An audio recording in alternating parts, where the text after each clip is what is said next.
how do we say, yes, I'm going to do my bit and take care of the earth, but not worry about, fish populations are dying and trees, or, I mean, it's just, how do we not, nitpick, I guess? Okay, the problem isn't nitpicking. The problem, and all of you that suffer from this, the problem is recognizing what is and what is not your responsibility, okay? You only can control you.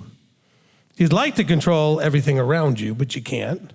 Some of you have a bigger problem with this than others, but we get frustrated because we want to control things. You can't control what other people in your own house, let alone in the apartment next to you or the next country or another part of the planet, is doing.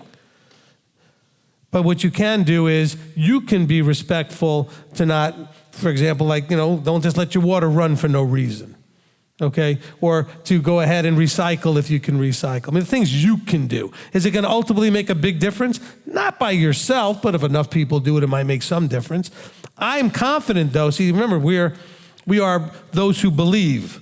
And as believers, whatever that means, we understand that the world will exist quite fine until he shows up. Okay? It may get dirtier and more environmentally messy and everything else, but it will still exist and somehow function until he gets here. Now, of course, if you don't believe he's coming, that's a different problem. Now you're all worried about the world ending somehow because of the environment and everything else and whatever's going on with pollution, et cetera, whatever.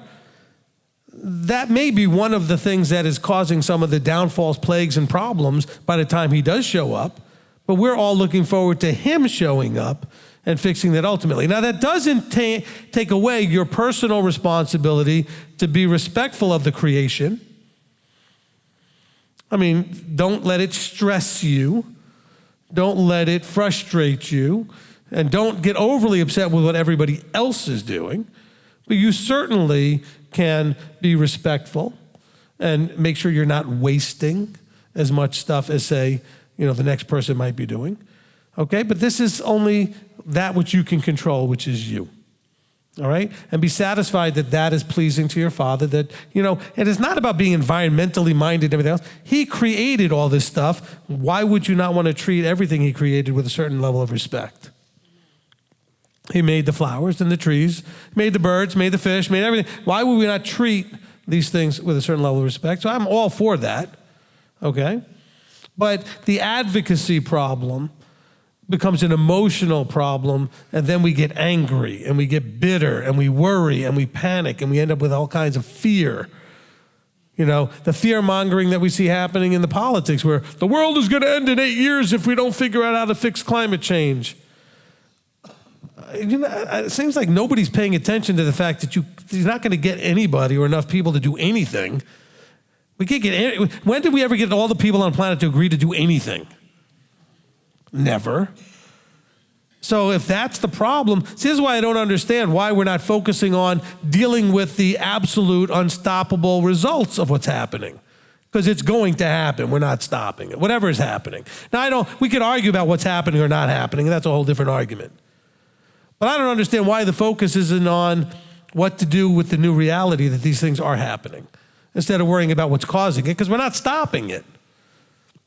Even if we're right about what's causing it, which I don't think we are, but even if we were right, you're not going to get enough people all over the world to change their behavior in the next 8 to 12 years as they're worried about. It's just not going to happen, if ever. Because people are way too selfish and uneducated and uninformed in a lot of parts of the world to even know there's a problem. And so they're not going to do enough stuff. And all you're going to do is walk around in fear. And that's not going to be good for you or anybody around you and any relationships you have. But feel satisfied in yourself that you're doing what you can, congruently to you. So if you care a lot about this stuff, do what you can do. Does that make sense? Is that fair? All right? Okay? But your obligation ends at your, at your personal space. That's it. You don't have any obligation on anybody else. Okay? Now, if you're the head of a family, you could decide your family's going to do certain things. And that's for your family, but that's about it. Next.